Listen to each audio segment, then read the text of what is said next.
अत्यंत निद्रा, ये सोने के सुख में नहीं जीवन बर्बाद करना चाहिए। एक नियत समय रखो सोने का, अभ्यास कर लोगे, बिल्कुल बिना अलार्म बजे आपकी नींद खत्म हो जाएगी। अभ्यास बहुत बड़ी सामर्थ्य है, बहुत बड़ी। अगर नींद लेने का आपने अभ्यास बना लिया है तो यह आपके जीवन को नष्ट करने का बहुत बड़ा साधन बन गया। कुछ लोगों को सोने में सुख मिलता है कि सोते रहो। भैया कमाने आए हो, बड़ी मुश्किल से पास बना है इस भारत भूमि में, तुम्हारे जन्म हुआ मनुष्य योनि में, कुछ दिन के बाद ये सब खींच लिया जाएगा।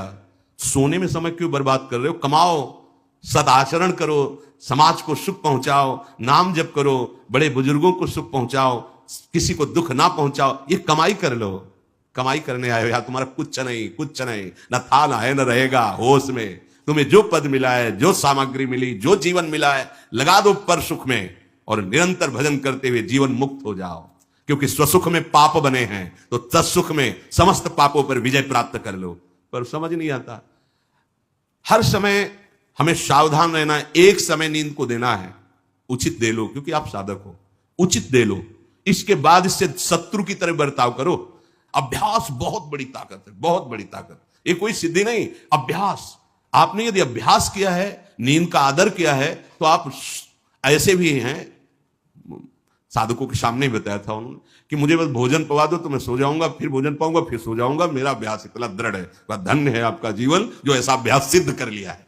अरे बर्बाद करने के लिए सोना थोड़ी है। तो यहां कह रहे हैं अति निद्रा, उचित निद्रा आवश्यक है। जब तक शरीर भाव में साधना हो रही तो जरूरी है।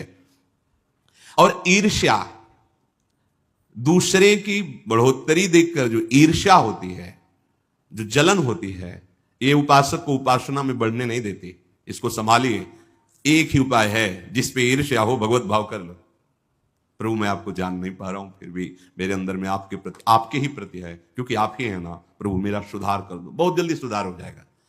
मोह, भले परिवार में रह रहे हो, पर इतनी तो बात समझ लो, ना वो तुम्हारे हैं ना तुम उनके हो। ये तुम्हें समझ में भले ना हो, पर डाल लो।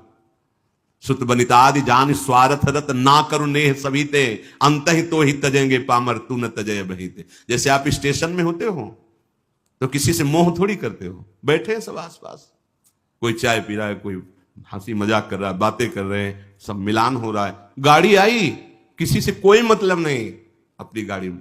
ऐसे ही जैसे प्याऊ में हम खड़े हैं, भीड़ है, पानी पिया, चल दिया। ऐसे ही आपको समय मिला है 70 वर्ष, 80 वर्ष, 100 वर्ष, उन जनों के बीच में रहकर अपनी गाड़ी का इंतजार करो और भगवत प्राप्ति करके अपने परम धाम जाओ। अगर नहीं समझ पाए तो ये माया ऐसा लगती है, मेरा पुत्र, मेरी पत्नी, मेरा परिवार, मैं, पूरा समय चला जाता है। फिर जिनको तुमने मैं करके अब वो अंतिम समय दिखाई देता है, कोई अपना नहीं, कोई अपना नहीं। अभी मतलब आप तो अपने ही घेरे में हैं, जैसे अपने लोग भ्रमण किए तो देखा है। रो रहे हैं, उनके परिवार वाले उनसे बात भी नहीं करते हो। अवस्था ऐसी है कि डंडा के सहारे 2-4 कदम चल सकते हैं।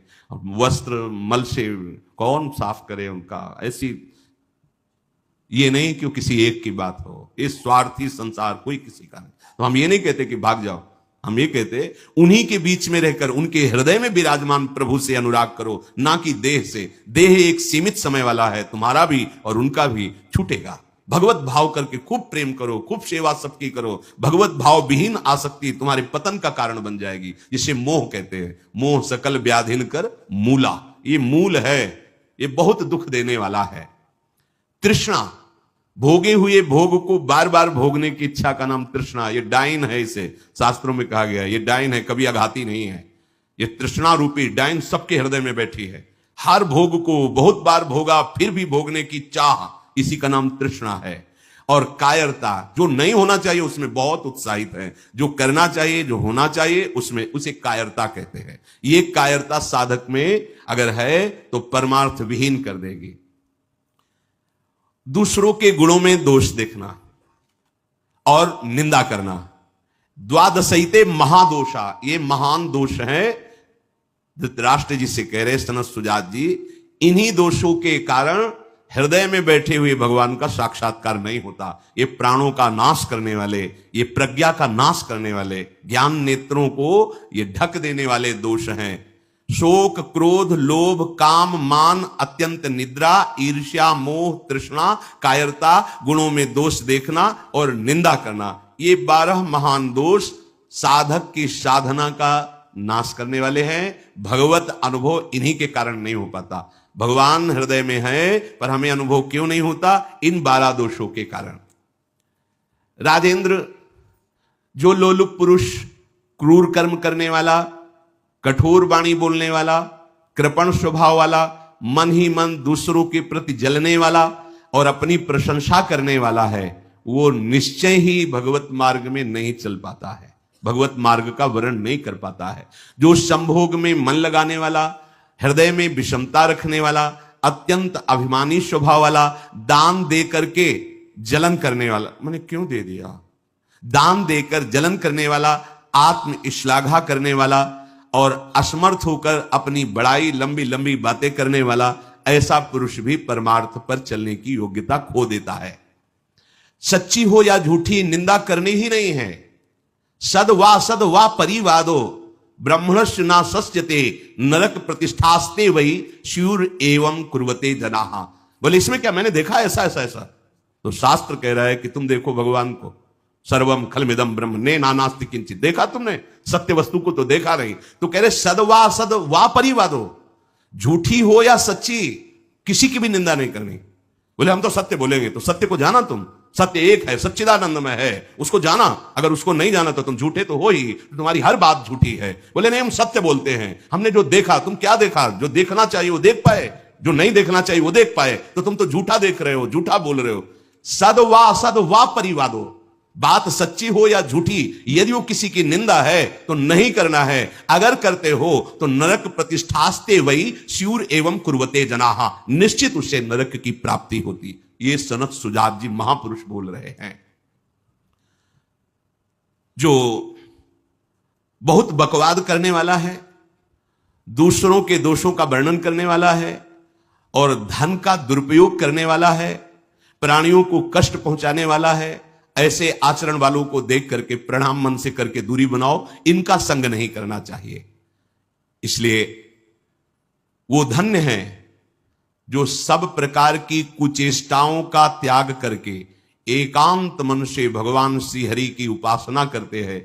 ना किसी से स्तुति, ना किसी से निंदा, ना किसी से राग, ना किसी से द्वेष। वो महापुरुष बालवत हो जाते हैं, बालवत, निर्विकार, ब्रह्म का साक्षात्कार करके बालवत चेष्टा के द्वारा जीवन व्यतीत करते हैं। वेदों में इसी स्थिति को जीवन मुक्त अवस्था कहते हैं। हे राजन, सच्चिदानंद परब्रह्म की प्राप्ति ही इस जीवन का परम लक्ष्य है। जो इस लक्ष्य को निश्चित करके जो बताए हुए दोष हैं उनका त्याग करके, असाधनों का त्याग करके साधन में स्थित रहता है, निश्चित उसका स्वभाव बालवत। बड़े बड़े महापुरुषों को देखे एकदम निर्विकार, बालवत चेष्टा, बोधवान होते हुए भी अबोधवत चेष्टा, जैसे बच्चा, ना किसी से राग, न किसी से द्वेष, खेल रहे स्वभाव। जीवन मुक्त महापुरुष कर्ता और भोक्ता भाव से रहित होते हैं, कोई भी दोष उनका स्पर्श नहीं करता, वो जगत मंगल करते हैं। वही स्थिति अपने को प्राप्त करने का समय दिया गया है।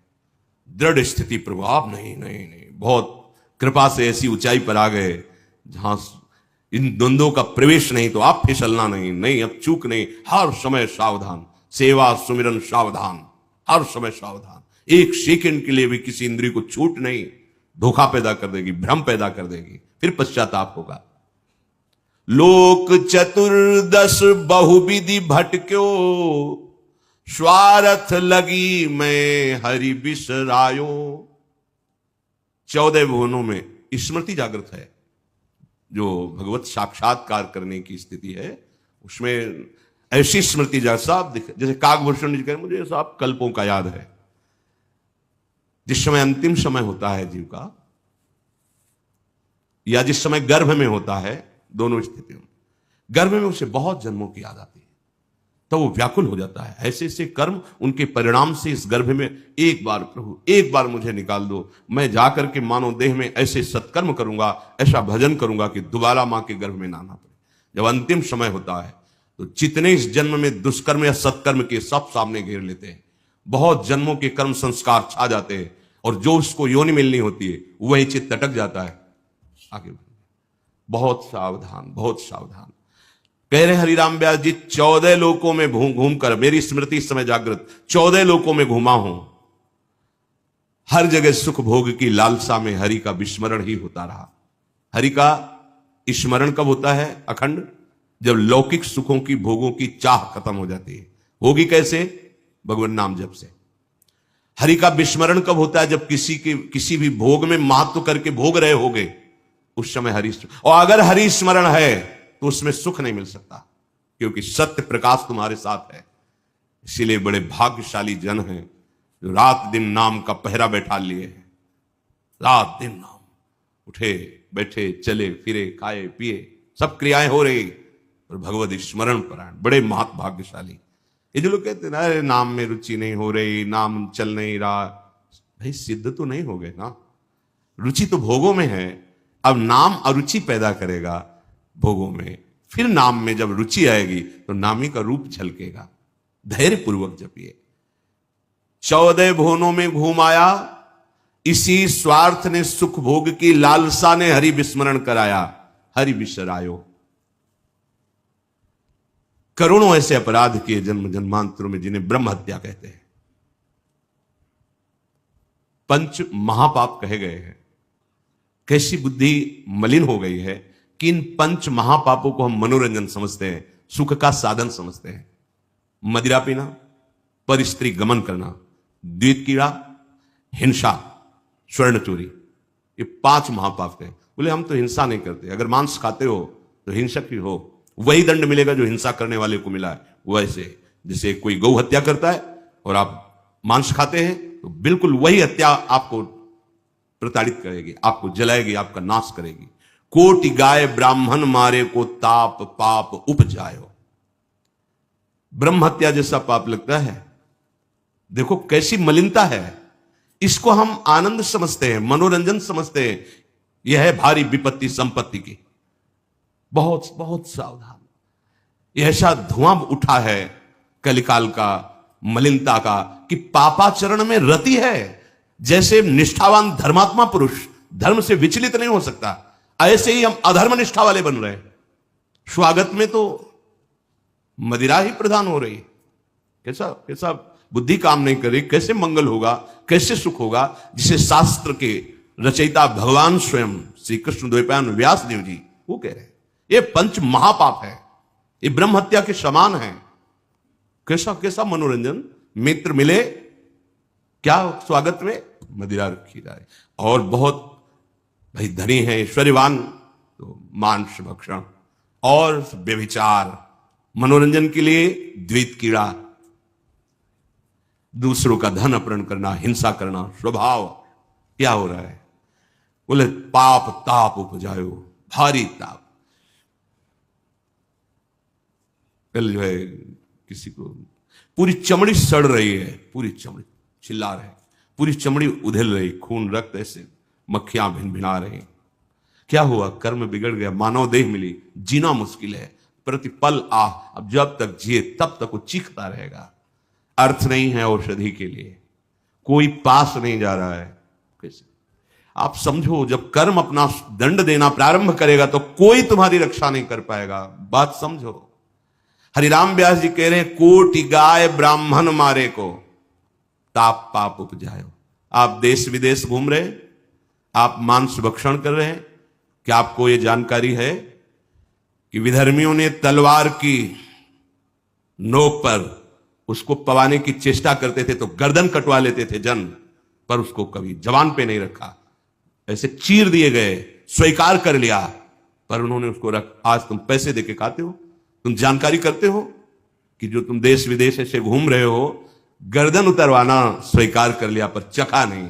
आज तुम्हारी बुद्धि इतनी भ्रष्ट है कि तुम पैसा देकर उसे खाते हो और अपने को मनुष्य कहते हो, अपने को जो भी नाम दो कि हम ये सनातनी, हम ये धर्म में चलने वाले। आप क्या? सनातन भगवान का नाम है, भगवान का नाम सनातन है। तुम भगवान के हो तो भगवान की आज्ञा का पालन करो। तुम्हारे लिए जो बना हुआ आहार है उसे आप पाओ, धर्म पूर्वक चलो। महापाप हम हर्षित होकर करते हैं, बातें बड़ी बड़ी ज्ञान वैराग्य बड़ी उन्नति की बातें करते हैं, और हमारे आचरण कैसे होते हैं। सुधार करो भाई, सुधार कर लो। अगर आपको ये मानव देह मिला है तो संभाल कर लो, नहीं कितनी योनियों में भटकना पड़ेगा अभी पता नहीं। अज्ञान के कारण लगता है देख लेंगे, कुछ नहीं, सावधान हो जाओ। यदि आप जिस पशु का मांस खाते हैं उसी पशु की हत्या का आपको पूर्ण दंड मिलेगा। यानी कि मैं खरीद लाता हूं, मैं कोई हत्या तो नहीं करता, लेकिन आप पा रहे हैं ना, तो वही पाप आपको लगेगा, वही। कर्ता प्रेरक अनुमोदन। आगे कह रहे हैं, कबहू स्वपचु शरीर धर्यो मैं, चोरी बल उदर बढ़ायो, कबहू कविद्या बाद स्वाद लगी, ब्राह्मण हुए पुजवायो, हरि बिनु छीन ना कहूं सुख पायो। कभी नीच प्रवृत्ति धारण करके, नीच योनि में जन्म लेकर के नाना प्रकार की चोरी कपट छल, बस कैसे पेट भरे। कभी बहुत विद्वान होकर के विद्या के अभिमान में तर्क विवाद करते, प्रकांड पंडित थे, ये जहां भी जाते थे विजयश्री विद्वता से प्राप्त करते थे। तर्क जिभ्या में ऐसी प्रवीणता थी, कोई इनके सामने टिकता नहीं था। तो वहां फिर नमस्कार पूजा सम्मान वाहवाही। कबहू कविद्यावाद स्वाद लगी, ब्राह्मण हुए पुजवायो। जब कोई प्रणाम करता है, नमस्कार करता है, प्रशंसा करता है, अच्छा लगता है। वो अच्छा लगना देह भाव को पुष्ट करके भगवत विस्मृति के गर्त में गिरा देगा। कबहू करंक निशंक भयो, घर घर फिर जूठो खायो, कबहू क सिंहासन पर बैठो, छत्र चौर ढरवायो। कभी तो इतनी गरीबी देखी है, कभी किसी योनि में ये देखा कि राजा बन गया, छत्र चौर बड़ा वैभव, लेकिन उधर गरीबी में भूख से व्याकुल होकर भगवत स्मृति रहित जीवन गया। कभी इतना वैभव कि उसके अभिमान में प्रभु को भूलकर भटकता रहा। ये ऐसी माया है कि जो जहां है उसी में आसक्त है। महाभारत में प्रसंग आता है, भगवान व्यास देव जी जा रहे थे तो एक नाली का कीड़ा निकलकर बड़ी तीव्र गति से मार्ग को लांघ रहा था। वह भाई इतनी रफ्तार से आप जा रहे हो, क्यों, क्या पीड़ा है तुम्हें? वो बोले उस साइड की नाली में मुझे जाना है और भयभीत हूं। क्यों भयभीत? तुम्हें गाड़ी की आवाज नहीं सुनाई दे रही? बैलगाड़ी आ रही, वो हमारे ऊपर चढ़ेगी तो मैं मर जाऊंगा। भगवान व्यास देव जी सर्वभाषाओं का ज्ञान रखने वाले, उन्होंने कहा तुम्हें इस कीड़े शरीर से इतना प्यार है? अरे ये शरीर नष्ट होगा तो दूसरा शरीर मिल जाएगा। बोले आपको जो व्यास शरीर प्रिय है ना, ये उतना ही हमें ये कीड़े का शरीर प्रिय है। भगवान व्यास देव जी ने कहा बड़ी भगवान की विचित्र माया है, अब हम तुम्हारा परम कल्याण करेंगे। तुम एक बार मेरे कहने से रुक जाओ, अभी शरीर छूटेगा और तुम सुख को प्राप्त होगे, तुम्हें दुख नहीं मिलेगा शरीर छूटने के समय। स्तब्ध किया उसको, वो गाड़ी आई कुचल के। उसका फिर चतुर्वर्ण में जन्म हुआ मनुष्य योनि में। वो जब नवयुवक हुआ तो अपने इन्हीं सब कार्यों में, जो चतुर्वर्ण के कार्य, उसी में मगन गए भगवान व्यास देव जी। बड़ा बड़ा प्रसंग है, मुझसे छोटा करके। भाई तुम कौन हो? ना परिचय, मैं अमुक कौन? नहीं नहीं, तुम्हें याद है? अब स्मृति जागृत हुई, हाँ मैं वही कीड़ा हूं जो आपसे, तो देखो तुम फंस गए ना फिर यहां। जैसे तुम्हें कीड़े का शरीर प्रिय था, ऐसे तुम ये इस शरीर में, नहीं नहीं इसको भी छोड़ो। भगवान व्यास देव जी ने वो शरीर छुड़वाया। क्रम से वो प्रथम वर्ण में जब उस ऐसे राजा बना, तृतीय वर्ण, ओ चवर डुलाए। तुम्हें याद है? हर वर्ण में उसका जन्म हुआ क्रम से। तुम्हें याद है? हाँ मैं चक्रवर्ती राजा हूं, मेरा है वैभव, मुझे स्मृति नहीं नहीं। तब पूर्व, हाँ मैं नाली कीड़ा था, मैं ये समझो। भगवत स्मृति धारण करो, इस पे राग मत करो। वहां त्याग कराया। जब प्रथम वर्ण में जन्मा, वो अपने कार्य में विद्वान होकर ऐसे वो पुरोहित फिर भगवान व्यास देव, तुम्हें याद है, शास्त्र याद है, ये सब नहीं, पूर्व स्मृति याद है, पूरी याद कर।